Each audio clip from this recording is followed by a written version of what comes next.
Right now, somewhere within reach of your hand, a small glowing rectangle is waiting. You are not staring at it. You may not even be aware of it. But the instant a single unclaimed second opens up in your day, your fingers will already be moving toward it, faster than your mind can decide to allow it. That twitch feels like nothing. It is not nothing. It is a 200,000-year-old alarm bell wearing the disguise of a habit. You call the feeling underneath it boredom. Your ancestors would have called it a warning worth staying alive for. In 2014, a psychologist named Timothy Wilson ran an experiment at the University of Virginia that still sounds almost invented. He placed volunteers alone in a bare room for 15 minutes. No phone, no book, no window to stare through. Nothing at all, except one object. A button wired to deliver a small, unpleasant electric shock. Before the experiment began, nearly every participant said they would gladly pay real money never to feel that shock. And yet, left alone with only their own thoughts, roughly a quarter of the women and 2 out of 3 men pressed the button anyway. Several pressed it again and again. Given a choice between sitting quietly inside their own minds or hurting themselves on purpose, a startling number chose the pain. What kind of mind is that? Here is the reframe worth sitting with. Boredom does not register in the brain as emptiness. It registers as urgency. A psychologist at York University named John Eastwood has spent much of his career studying this exact sensation, and his definition cuts through the usual assumptions. Boredom, he argues, is the distressing experience of wanting to be absorbed in something meaningful while being unable to locate what that something is. Notice what that definition leaves out. It says nothing about having too little to do. It is not a lack of stimulation. It is the presence of a very particular kind of internal alarm, one that refuses to switch itself off until it gets an answer. Now travel backward, far past any laboratory shock button, far past any 4 walls at all. Picture a small band of early humans resting on an open grassland roughly 200,000 years ago. The morning's foraging is finished. The fire is holding steady. A long, uneventful stretch of afternoon stretches out ahead, with nothing pressing left to do. You might picture that moment as calm. It almost certainly was not. A human sitting motionless on open ground, fully at peace, scanning nothing, was not a safe human. That landscape did not reward stillness. Predators crossed tall grass without announcing themselves. Rival bands tested territory lines. Storms rolled in with little notice. A mind capable of sitting in total contentment, with no itch pulling it toward motion, was a mind that would eventually miss the movement in the brush. So evolution, working with the only tools it had, built restlessness directly into the nervous system. Not as a shout, as a low, persistent, deeply uncomfortable hum that would not let anyone remain still for very long. That hum is the very same feeling now nudging your hand toward your pocket. A cognitive neuroscientist named James Dankert, who studies this phenomenon at the University of Waterloo, compares it to a compass needle spinning without yet finding north. The brain senses that its current activity is not making good use of its attention, and it begins manufacturing pressure to redirect that attention towards something, almost anything else. Out on that ancient grassland, that pressure got someone up on their feet to check the food stores, inspect the tree line, mend a tool, teach a child to aim a spear, or strengthen a bond with a neighbor. The restlessness itself did not care which action got chosen. It only cared that some action got chosen, because on that landscape, motion born from discomfort tended to keep people alive.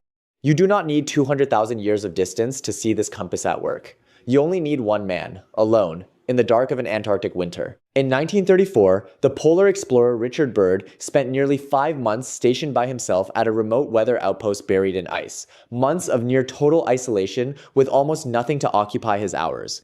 In the diary he kept, later published as a memoir, Byrd described a mind that would not sit still even when his body had nowhere left to go. He invented elaborate routines just to survive the emptiness of the days. He rationed his own thoughts the way he rationed food, aware that an unoccupied mind, left too long without a task, could turn dangerous even in a place with no lions and no rival tribes at all. The threat had changed entirely. The ancient alarm had not. This is where the true danger begins, and it is probably not the danger you were expecting. That ancient alarm was engineered for a world stocked with real threats to notice and real tasks waiting to be finished. It was never engineered for a world capable of answering its every demand in under a second. Today, the instant that old discomfort rises inside you, there is no grassland left to scan and no fire left to tend. You reach into a pocket, and the alarm goes silent in half a heartbeat, over and over, dozens or hundreds of times before the day ends. The very system built to steer you toward useful action now gets pacified by the cheapest, emptiest action available to it. A few swipes of a thumb do not use up the restlessness the way a hunt or a long conversation once did. They simply mute it, leaving whatever it was trying to tell you unheard and unanswered. And here's the part almost no one stops to notice. Muting the alarm is not the same as answering it. Eastwood's research uncovered something that ought to unsettle anyone scrolling right now.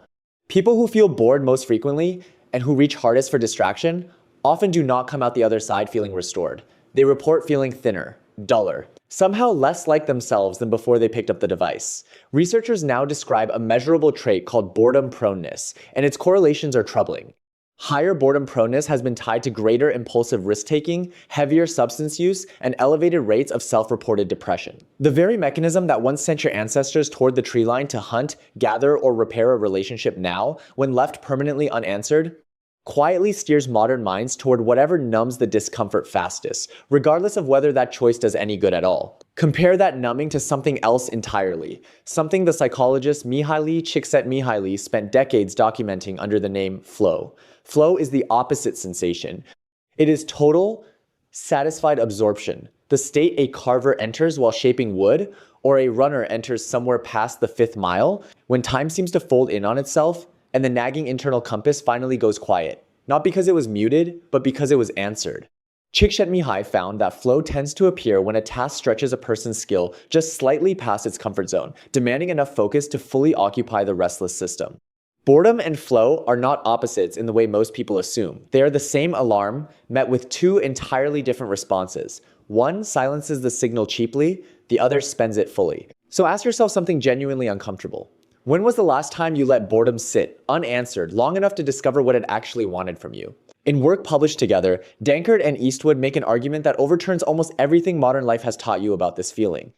Boredom is not an empty container waiting to be filled with whatever is nearest. It is closer to a message written in a language you never learned to read. It is your ancient alarm system reporting with real precision that whatever you are doing right now is failing to use your attention, your skill, or your time in a way that matters to you.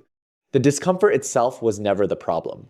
The problem is the reflex you have trained into yourself the instant that discomfort arrives. Consider what happened inside a child's mind. Centuries before any of this, during a long and uneventful afternoon beside a cooking fire. There was no button to press for instant relief and nowhere to swipe the feeling away. The discomfort had to be carried, sometimes for hours. And somewhere inside that stretch of carrying it, something remarkable happened. Something that almost never gets the chance to happen now. The mind wandered loose. It rehearsed tomorrow's hunt in vivid detail, it replayed yesterday's near miss and quietly corrected it. It composed a story worth telling once the sun went down.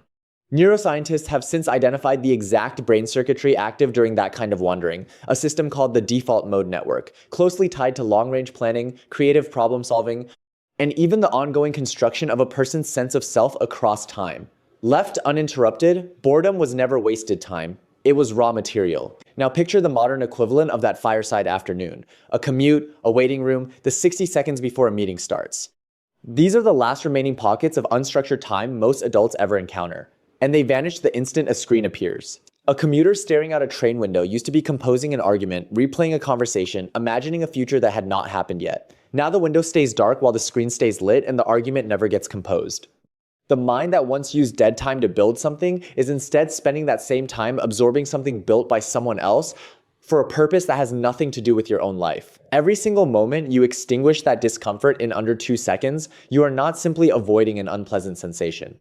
You are quietly skipping the exact mental process your ancestors depended on to imagine, to plan, and to grow into who they were becoming. So what if boredom truly is the most dangerous thing you feel? Though not for the reason first assumed. Not dangerous because the sensation itself is unbearable.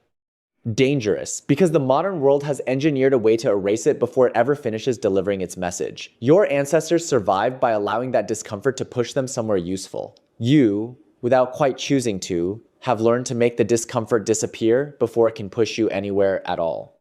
Try something the next time that old itch rises, that pull to check, to scroll, to flood the silence with absolutely anything. Resist reaching immediately. Let 90 seconds pass, uninterrupted, and ask what the feeling underneath the itch is actually requesting of you. Perhaps it wants your body moving again. Perhaps it wants you to finally call someone you have been quietly avoiding. Perhaps it wants you to begin the project you keep postponing for a more convenient week that never arrives. The ancient alarm inside you has not changed in 200,000 years. Only the speed of your response to it has. Richard Byrd, alone in that Antarctic dark, eventually admitted something in his diary that reads like it was written for this exact moment, not his own. He wrote that a person needs periods of isolation and quiet, deliberately chosen, or the mind will eventually demand them anyway, in far less convenient ways. He could not scroll his way out of that ice station. He had to sit inside the discomfort until it finally told him what it wanted. What it wanted, in the end, was structure, purpose, and small daily acts of meaning, manufactured entirely by his own hand because nothing else was coming. Right now, somewhere within reach of your hand, that small glowing rectangle is still waiting. This time, before your fingers move toward it, pause long enough to notice the feeling sitting underneath the reach. That feeling is not nothing. That feeling is 200,000 years of ancestors, still trying, patiently and urgently, to tell you exactly where the lion is standing.